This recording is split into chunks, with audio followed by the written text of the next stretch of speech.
यहाँ से स्टार्ट करेंगे। डेली का टारगेट यहाँ पर है, डे नंबर रहेगा 44, ठीक है, डे 44 यहाँ पे। और यहाँ से देखो पर्यावरण और जो ज्योग्राफी है, जैसे कि इन्वायरमेंट है और ज्योग्राफी, दो सब्जेक्ट यहाँ से हमने कल स्टार्ट किए थे, राइट। तो यहाँ से इसी के टॉपिक अभी आगे चल रहे हैं, क्या क्या टॉपिक आपको यहाँ से आज पढ़ने, इन्वायरमेंट के और यहाँ पर ज्योग्राफी के, ठीक है। जैसे कि यहाँ पर आपका इन्वायरमेंट का है, जैसे कि पर्यावरण का पारिस्थितिकी तंत्र होता है, मतलब यहाँ पर जो इकोसिस्टम होते हैं उसकी क्या यहाँ पर फंक्शन होते हैं, क्या पे कार्य होते हैं, ठीक है, उसको लेकर के यहाँ पर पूरे टॉपिक दे रखे हैं। जैसे कि इनकी खास श्रृंखला क्या होती है, खाद्य जाल क्या होती है, पोषण स्तर का कैसा होता है, ठीक है, 10% का जो नियम है ये क्या होता है, इसके बारे में रीड करना है। पारिस्थितिक पिरामिड क्या होते हैं, ठीक है, इनकी संख्या क्या होती है, जैवभार क्या होते हैं, ठीक है, और ऊर्जा का पिरामिड कैसा होता है। तो ये सब टॉपिक आपको यहाँ से रीड करना है। मैं आपको बता चुका था कैसे कैसे चीज़ों को कवर करना है, कहाँ से करना है। आपके पास अगर बुक है, ठीक है, तो वहाँ से कर सकते हो, या नोट्स वहाँ से कर सकते हो। और अगर नहीं है तो मैं क्या करूँगा, मैंने कल लिंक लगाना भूल गया था, तो मैं बुक के यहाँ पर लिंक को पेस्ट कर दूँगा, मतलब यहाँ पर कर दूँगा बाई प्रोडक्ट करके आता है ना साइड में, वहाँ से आप इसको परचेस कर सकते हो, ठीक है। तो वहाँ से बुक आप परचेस कर सकोगे, नीरज नचिकेता सर की वो। और जो शंकर राइस की इंग्लिश की अगर लोगे तो बेस्ट रहेगी वो। हिंदी की मत लेना, हिंदी की ट्रांसलेटेड बुक है, बहुत सारा उसमें गलत ट्रांसलेट किया हुआ है, ठीक है, तो इसलिए हिंदी से बचो। देखो जिसका जो मटेरियल आता है उसी फॉर्म में पढ़ो। अब सोचो कि इंग्लिश वाला मटेरियल हिंदी मिलने लगा तो कहीं ना कुछ तो काला है ना, क्योंकि जो क्लासेस तो इंग्लिश की है, हिंदी में कैसे निकालेगी वो, राइट। तो कुछ चीज़ों को जो इंग्लिश जिसकी ऑफिशियल है उसी के अकॉर्डिंग आपको पढ़ना पड़ेगा, ठीक है। अगर वहाँ से आपको कठिन लग रहा है तो नीरज नचिकेता सर की जो बुक बताता हूँ मैं, वो वहाँ से परचेस करो, काफ़ी अच्छी है वो। आगे यहाँ पर है, इसी में एक आती है एग्रीकल्चर की बुक, वो भी मैं आपको यहाँ पर लिंक लगा दूंगा, ठीक है, उससे भी आप परचेस कर पाओगे। आगे यहाँ पर है पारिस्थितिक अनुक्रमण क्या होता है, इकोलॉजिकल सक्सेशन, ठीक है, प्राथमिक अनुक्रमण क्या होगा इसमें, द्वितीय अनुक्रमण क्या होता है, अग्रगामी प्रजातियाँ क्या होती हैं, ठीक है, सबकी थोड़ी थोड़ी सी डिफिनेशन दे रखी है, बाकी आपको पूरा इससे पढ़ना है। चरम समुदाय क्या होते हैं वो सब यहाँ पर लिया हुआ है। आगे आते हैं, आगे नोट यहाँ पर ऊर्जा प्रवाह, एनर्जी फ्लो मुख्य बिंदु इसके टॉपिक हैं। ऊर्जा हमेशा सूरज से शुरू होकर उपभोक्ताओं तक आ जाती है, मतलब ऊर्जा हमेशा सूरज से शुरू होकर उपभोक्ता तक जाती है। ये एक दिवसीय प्रवाह, ऊर्जा हमेशा एक ही दिशा में बहता है, सूरज उत्पादक सहकारी सम्मानसारी ये कभी वापस नहीं आता है। तो यहाँ पर एक तरह से एग्जाम्पल लेके इसको बताया गया है, ठीक है, ऊर्जा प्रवाह को, या ऊर्जा प्रवाह की डेफिनेशन आप बुक से भी पढ़ सकते हो। यहाँ पर मैंने थोड़ा सा की पॉइंट समझाने की वजह से इसमें ऐड किया है। अगला यहाँ पर लैंडमैन का 10% जो नियम है उसके यहाँ पर दिया है, ठीक है, तो ये आप देख सकते हो। खास श्रृंखला खाद्य जाल, ये पढ़, देखो जरूरी नहीं कि आप इसी से पढ़ो, आपको मैंने डिफिनेशन दे दी, जैसे कि खास श्रृंखला खाद्य जाल क्या होता है, आप अपने नोट्स भी पढ़ सकते हो, ठीक है। वो मैंने अपने अकॉर्डिंग यहाँ पर समझाने की कोशिश की थोड़ा सा कि शायद आपको समझ आए, ठीक है। की पॉइंट लिखा है। पारिस्थितिक अनुक्रमण क्या होता है, इकोलॉजिकल सक्सेशन, इसमें यहाँ पर एक बंजर जमीन धीरे धीरे जंगल की बसने की प्रक्रिया होती है ना, प्राथमिक होती है, सेकेंडरी, फिर यहाँ पर इसके पायोनियर जो स्पीसीज होते हैं कैसे कैसे होंगे। तो यहाँ पर एक एक पॉइंट रीड करो आप, ठीक है, एक एक पॉइंट एक एक टॉपिक को यहाँ से अच्छे से कवर करो। देखो टॉपिक तो नहीं है, टॉपिक तो ऊपर दिया था मैंने, यहाँ पे सब इसके सब टॉपिक के अंतर्गत जो की पॉइंट हैं वो बहुत इंपॉर्टेंट होते हैं इनके, ठीक है। यूपीएससी से क्वेश्चन पूछता है, जैसे मान लो कुछ यूपीएससी ने क्वेश्चन पूछा कि जो पारिस्थितिक अनुक्रमण है इसके जो इसमें जो प्राथमिक इसका जो बिंदु है या प्राथमिक इसका जो चरण है, इसमें जहाँ जीवन आग बाढ़ नष्ट हो गया था, ये प्रक्रिया तेज होती रहती है। तो यहाँ पर बात करेगा कि द्वितीय की बात कर रहा है, आपको प्राथमिक दे देगा। तो ऐसे करके जो प्राथमिक अनुक्रमण है उसकी बातें घुमा सकता है, ठीक है। एक बार आप रीड करोगे प्राथमिक अनुक्रमण, उसके अंतर्गत ये सब चीज़ें आपको देखने को मिलेंगी जब टॉपिक आप ये पढ़ोगे तो, ठीक है। और एक बात, इनमें से अगर कोई टॉपिक नहीं मिलता है तो आप मुझे बता सकते हो, तो मैं टॉपिक वो आपको टेलीग्राम पर PDF बनाकर प्रोवाइड करा दूंगा, ठीक है। एक बार लेकिन बुक से जरूर करना चीज़ों को, ठीक है, बुक से आप देखोगे तो उसके बाद ही मैं प्रोवाइड कराऊंगा आपको, क्योंकि देखो ये सब टॉपिक आपके बुक में कोई नया नहीं है यहाँ से, राइट। अगर नया आपको लग रहा है तो इसका मतलब आपने तैयारी अच्छे से नहीं की है, राइट। आपको पता होना चाहिए, क्योंकि देखो यूपीएससी का तैयारी करना 1 साल आपको टाइम मिलता है कि 1 साल के लिए अच्छे से अपना सिलेबस खत्म करो, तो उस समय ही सब चीज़ें खत्म की जाती हैं। अगर आप अभी यहाँ पर इन टॉपिक को नहीं पढ़ पाओ तो ऐसे कई बहुत सारे टॉपिक हैं जो अभी यहाँ पर यूपीएससी प्रीलिम्स को लेकर के आप नहीं जानते होगे, अगर ये सब छोटे छोटे टॉपिक आपको नहीं पता है तो। जैसे भी किसी का मेरे पास मैसेज है कि सर उनका एक्सीडेंट हो गया था तो इतने दिन से गैप था, ठीक है, नहीं पढ़ पाए। तो देखो गैप था वो तो ठीक है, मैं समझता हूँ गैप था, अभी एक्सीडेंट हमारा भी 1 हफ्ते पहले 4 दिन पहले हुआ है, तो मैं भी कोशिश करके बहुत सारा चीज़ों को मैंने कैसे कैसे चीज़ों को मैनेज कर रहा हूँ मैं खुद पता है मुझे, ठीक है। तो मैं समझता हूँ कि प्रॉब्लम होती है, लेकिन देखो उसका कोई ऑप्शन नहीं है कि वो बोले कि सर क्या करना है का ऑप्शन कोई नहीं है कि मैं क्या कर सकता हूँ, बस आपको पढ़ने कैसे पढ़ सकते हो, ठीक है, बस ये कि कैसे आप रिवीजन कर सकते हो, इतना करना है आपको, राइट। अगर आप बहुत सब्जेक्ट छूट गए हैं तो रिवीजन आप नहीं कर पा रहे हो तो देखो ये तो नहीं कि मैं आपको हेल्प कर दे रहा हूँ, आपको पैसे दे के हेल्प कर दे रहा हूँ, चलो हेल्प हो गई, नहीं, आपको पढ़ना तो पड़ेगा, पेपर आपको देना है, ठीक है। तो अपने अकॉर्डिंग आप टाइम निकाल के उसको रिवीजन करो, ठीक है। जिनका छूट भी गया, जिनका कुछ प्रॉब्लम था बीच में, उनके लिए बात कर रहा हूँ मैं, ठीक है। आगे आते हैं। आगे यहाँ पर है जैव भू रासायनिक चक्र क्या होता है इसके बारे में।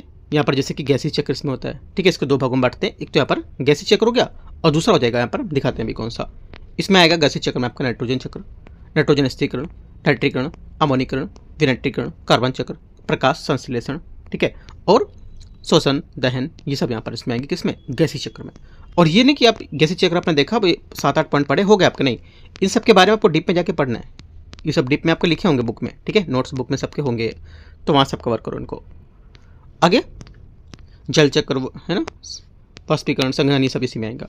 उसके बाद 2 पार्ट बताए थे मैंने, एक पार्ट आपका औषधि होता है, औषधि चक्र में क्या क्या आएगा, फास्फोरस चक्र, चट्टानों का अपक्षय, मिट्टी से पौधों का अवशोषण, अपघटन द्वारा पेड़ मिट्टी का मिलना, तो ये सब यहाँ से इसमें आएंगे।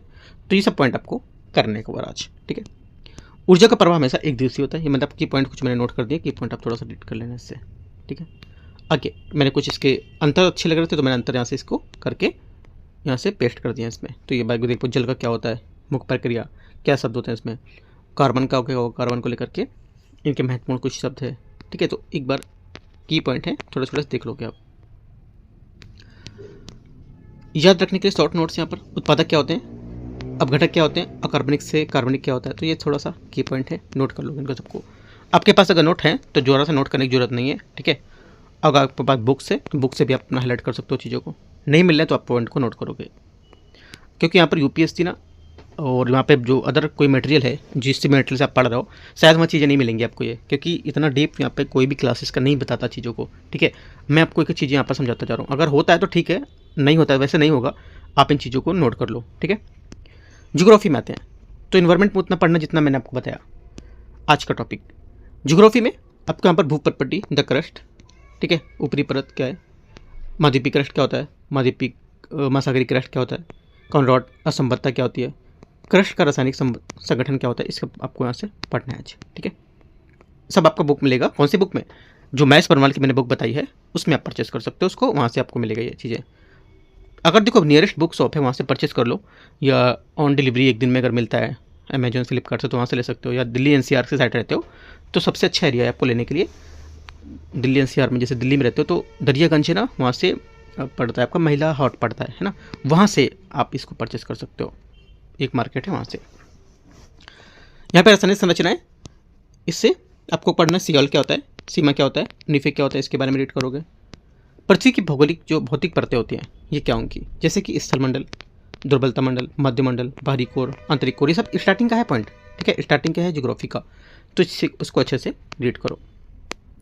उसके बाद आएंगे प्रमुख असंबद्धताएं होती हैं, जैसे कि मोह असंबद्धता क्या होती है, ये लिखा है, रेपटी असंबद्धता क्या होती है, ये नहीं कि सिर्फ इतने में कवर हो जाएगा, इतने में नहीं है,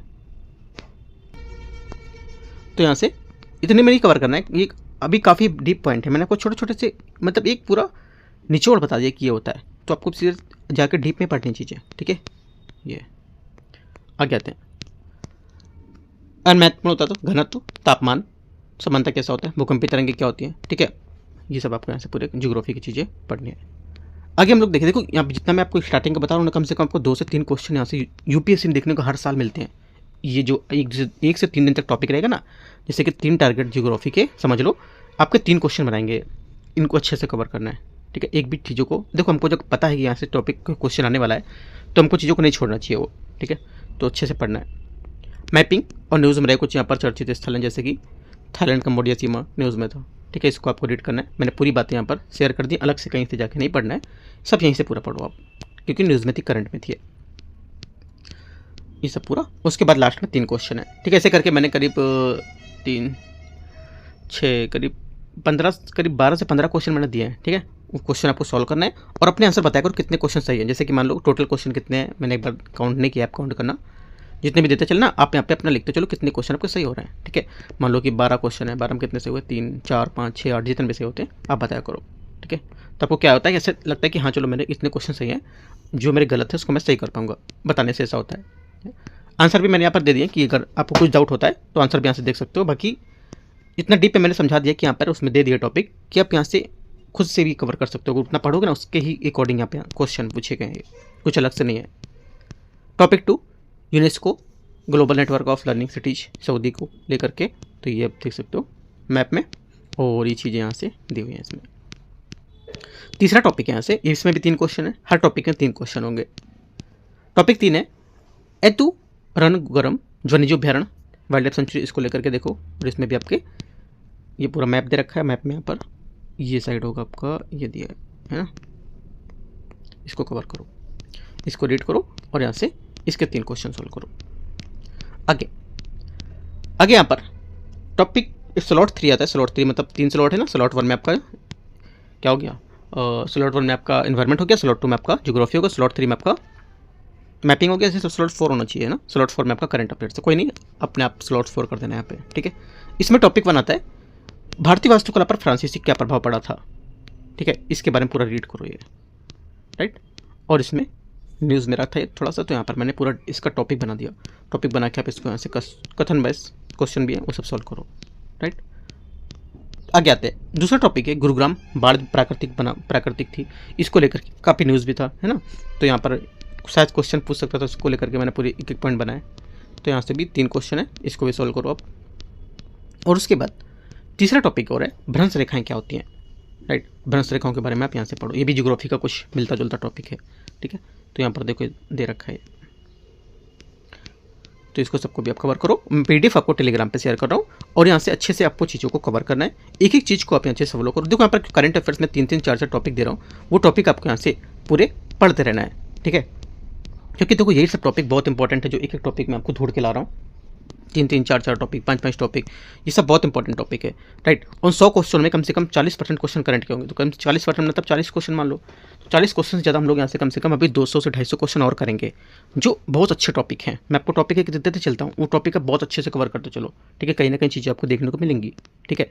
और यहाँ से टेलीग्राम ज्वाइन कर लेना है। बाकी पर्सनल टेलीग्राम में कुछ डाउट पूछना तो आप यहाँ से पूछ सकते हो, ठीक है। और यहाँ पर डेली टारगेट को फॉलो करना है, लोगों को शेयर भी करना है, ठीक है। एंड करते हैं इसको, और जल्दी से अपना टारगेट स्टार्ट करो और रेडी करो, और चीज़ों को कवर करते जाओ, ठीक है। All the best, thank you.